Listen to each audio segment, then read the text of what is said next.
There are over 50,000 species of mushrooms known to man. Some are toxic or poisonous, some are harmless, some are used for medical purposes, and others, the one I will be talking about today, relate to the psychedelic side of them. Although the history of these compounds dates back over 6,000 years, I don't think the people that started using them would have any idea the benefit that they have in 2020. My brother is a Marine, which is a highly stressful and traumatic environment, and he has seen the personal benefits of using psilocybin to treat post-traumatic stress disorder.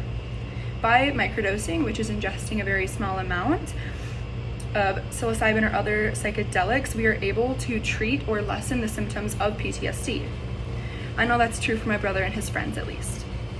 The suicide rates related to depression and post-traumatic stress disorder are only increasing by day.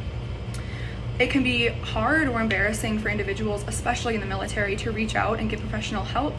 And the idea of going on psychedelic or psychological drugs can be extremely intimidating. Having this alternative, more natural route to treating their post-traumatic stress disorder is super important in getting them onto more of a natural or easygoing life. The psilocybin I touched on earlier is just more of a medical term for magic mushrooms or shrooms, but they are now used to treat or lessen PTSD, as I stated before. By looking at the history of psilocybin, its benefits on PTSD, and how to properly and safely microdose, I hope by the end of this speech you guys are able to adequately and confidently reach a conversation of the ethical use of psilocybin. So first off, let's build a good foundation of the history of psilocybin and where it came from. So it's had a rocky history, that's no secret, it's kind of a taboo subject to talk about, but originally it was used ceremoniously in the indigenous communities.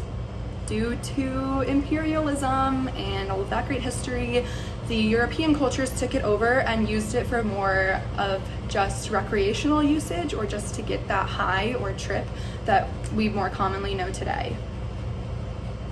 After introduction to society, it was used and abused for years, leading to the complete ban of it in the 1900s.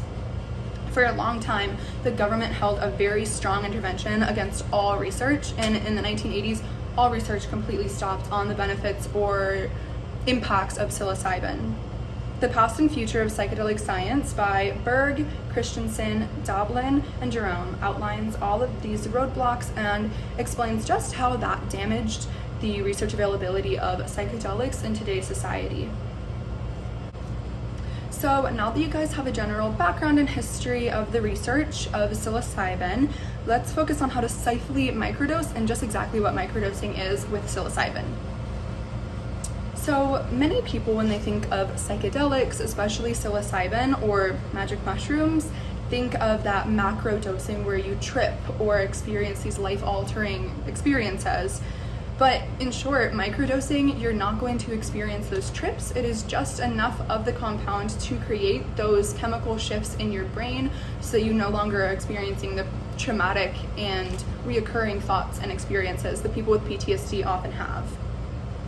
The article in the Harm Reduction Journal researched the safety of the microdosing with psilocybin, and they also had the related outcomes that I touched on with the earlier research, relating to many, like a wide range of medical issues, not just depression and post-traumatic stress disorder.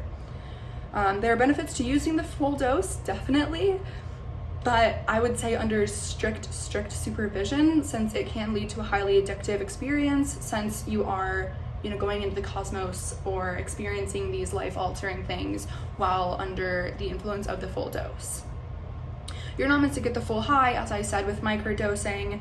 Just for the treatment purposes, they want to shift that chemical imbalance in your brain and get you back to a more functioning way of life. As I stated before, my brother's in the military and has his own experiences with PTSD and using psilocybin to treat the symptoms. I talked to him before this speech and wanted to get kind of his words and his experience on what he has seen and the difference that it's made in his life.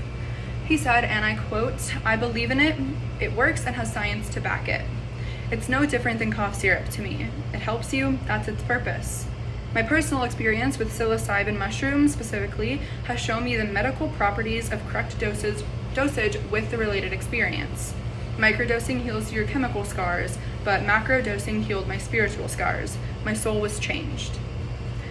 So that just helps to show that the proper dosage I talked about regarding recreational and medical usage is extremely important in the outcome and the experience that you have. I hope that personal story kind of hits home more, since I know that the research can be kind of hard to grasp and just kind of seems really broad, but I hope my brother's personal experience kind of tied down that it can be ethical and safe to use. Now that you guys have the general timeline from indigenous ceremonial to recreational abuse, now to the medical research, I hope you guys don't feel as intimidated by the conversation of psilocybin and other psychedelics.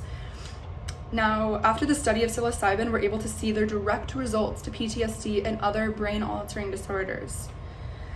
We've discussed its history, its dosage, the benefits, and I hope you guys are better informed to discuss this in everyday life or wherever it comes up, maybe at parties or in classes, for all psychedelics, not just psilocybin, but for this, specifically psilocybin.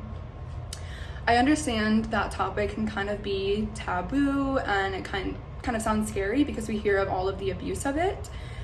But I hope that you guys understand its amazing benefits that you can see in the community of people with PTSD and depression, anxiety, all of those sorts of disorders.